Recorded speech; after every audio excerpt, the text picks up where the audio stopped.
बैठो मैया, सब यहाँ ले आओ।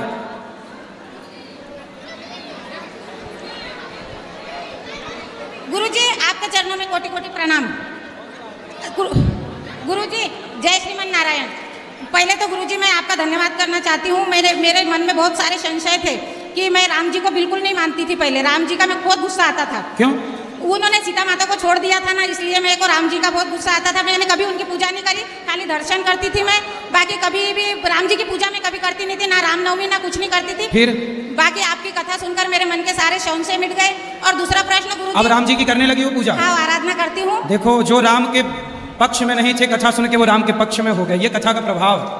और गुरुजी मेरा बचपन से, मैं चौथी में थी जब से मेरे मन में ये प्रश्न था कि हम बंदर की औलाद है। सुनते सुनते मैं पागल हो गई थी। मेरे को रोज यही समझ में नहीं आता था कि जब भगवान इतने बड़े हैं तो हम बंदर की औलाद कैसे हैं। मगर आपकी कृपा से ये भी संशय मिट गया कि हम संतों की संतान है। सुनकर मुझे बहुत अच्छा लगा, मेरा मन बहुत प्रसन्न हुआ और इसीलिए मैं आपका धन्यवाद करना चाहती हूँ। और मेरे प्रश्न, डार्विन की थ्योरी कहती है कि आप बंदर की संतान हैं, परंतु डार्विन की थ्योरी गलत है।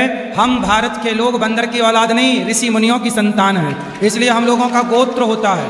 डार्विन की थ्योरी सही नहीं है, ये वाली थ्योरी। गुरुजी मेरा प्रश्न है, क्या देवी भागवत पढ़ते समय हमें 9 दिन में ही पूरी करना चाहिए? कितने भी दिन में कर लो। और दूसरा प्रश्न यह है कि जैसे भागवत पढ़ रहे हैं तो क्या हमें ब्रह्मचर्य का पालन करना जरूरी है?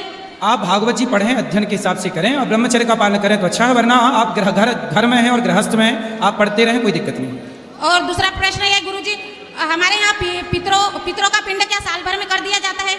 साल पिंडदान होता है, साल में हो जाता है। दूसरा प्रश्न ये है, भगवान की प्राण प्रतिष्ठा ना हुई हो तो क्या करें? किसकी? भगवान की प्राण प्रतिष्ठा हमने आज तक करी नहीं, सुना नहीं था, अब आप सुनने लगे। करवा लेना, कोई दिक्कत नहीं है। और करवाना जरूरी है। भागवत कथा टीवी पर सुनते समय जैसे भागवत कथा सुनते समय नींद आ जाती, टीवी में सुनते सुनते नींद आ जाती तो क्या दोष लगता है? कोई बात नहीं, सो जाया करो। सुनते सुनते नींद आए तो सो लो। नींद आ जाती मेरे को, मैं थक जाती ना तो फिर कथा लगा लेती, मेरे को एकदम ऐसा लगता मैं भगवान की गोदी में सो गई। सो जाओ, जब जागो फिर सुन लो। और गुरुजी भागवत कथा क्या संस्कृत में पढ़ना चाहिए, जरूरी है? आ जाए तो संस्कृत में पढ़ो, वरना हिंदी में पढ़ो। संस्कृत पढ़ने की इच्छा है गुरुजी मेरी। आपने बोला था कि आप जुलाई महीने से चालू करोगे, अगले साल बोला था, हम रास्ता ही देखते रह गए कि गुरुजी सिखाएंगे। करेंगे, जल्दी करेंगे। बहुत बड़ी तैयारियां लगती हैं हर काम के लिए, करेंगे जरूर। 11 के दिन प्राण जाने से क्या मोक्ष प्राप्त होता है? 11 देखो, पुण्यात्मा कभी भी मरे मोक्ष मिलता है और पापी कभी भी मरे, पर पापी यदि एकादशी में मर गया तो वो मोक्ष का अधिकारी हो जाता है। गुरुजी चतुर्थी के दिन चांद देखकर ही उपवास खोलते थे हम, बाद में आपने बताया कि चतुर्थी के दिन चांद देखा नहीं जाता, तो अब क्या करें? हमने तो जिंदगी भर से उपवास करा तो चांद देखकर ही उपवास खोला। तो चांद कौन सा चांद? चतुर्थी के दिन, जैसे पहले चतुर्थी करती थी ना। कौन सी चतुर्थी? ऐसे महीने की चतुर्थी। ऐसा है कि करवा चौथ का चांद तो देखा जाता है, पर गणेश चतुर्थी का चंद्रमा नहीं देखा जाता। पहले से गुरुजी, पहले हमने देखा, उसका दोष के लिए क्या करें? भागवत सुनने से वो दोष समाप्त हो जाते हैं। ठीक है। हाँ गुरुजी, हाँ जी। गुरु पूर्णिमा के दिन वृंदावन हम आ नहीं सकते, कोई बात नहीं, तो आपकी आराधना हम कैसे करें? आप जहाँ हो वहीं से कथा सुनो।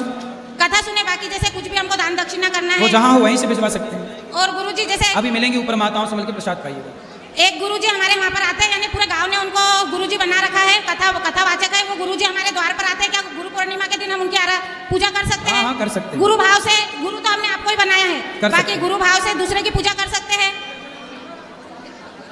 देरी ना 2 मिनट, दो प्रश्न रहेगा। बोलो। दिवाली के दिन हर साल लक्ष्मी माता की मूर्ति बदलना चाहिए? जरूरत नहीं है। एक मूर्ति की हर साल पूजा कर सकते हैं? कर सकते हैं। 1 मिनट। मृत्यु के बाद तीसरे दिन गुरुजी हमारे यहाँ पर सब समाप्त कर देते हैं। तीसरे दिन 1 मिनट पूछ तो लेने दो। तो जैसे तीसरे दिन है ना, 3, 13, 9, 18 सब कर देते। तीसरे दिन सब समाप्त हो जाता है, 10वें दिन का कोई सिस्टम नहीं है। तो ये पुरानी परंपरा चली आ रही है कि अभी हुई? शुरू से ही, जैसे हम पैदा हुए जब से तो 3 दिन का ही देख रहे हैं। परंपराएं हैं तो ठीक है, चल जाएगा। अब जैसे मैं मरूंगी उस समय मेरे बच्चों को तो सिखाना पड़ेगा। अब तो अरे आप आराम से जियो, अभी मरने की फिक्र ना करो। भगवान को गुरुजी देखो, ये मैया मिली जिनको खुद के मरने की भी चिंता है। नहीं तो गुरुजी आपको सुन हाँ पूछ रहे 2 मिनट। भगवान का खाना गुरुजी, जैसे बच्चों का स्कूल का टाइम हो जाता तो झटपट इधर बनाया, डब्बा दे दिया, तो भगवान का खाना अलग कर सकते हैं? जो डब्बा दे दो, भोग लगा के जरा से भगवान को दिखा के दे दो।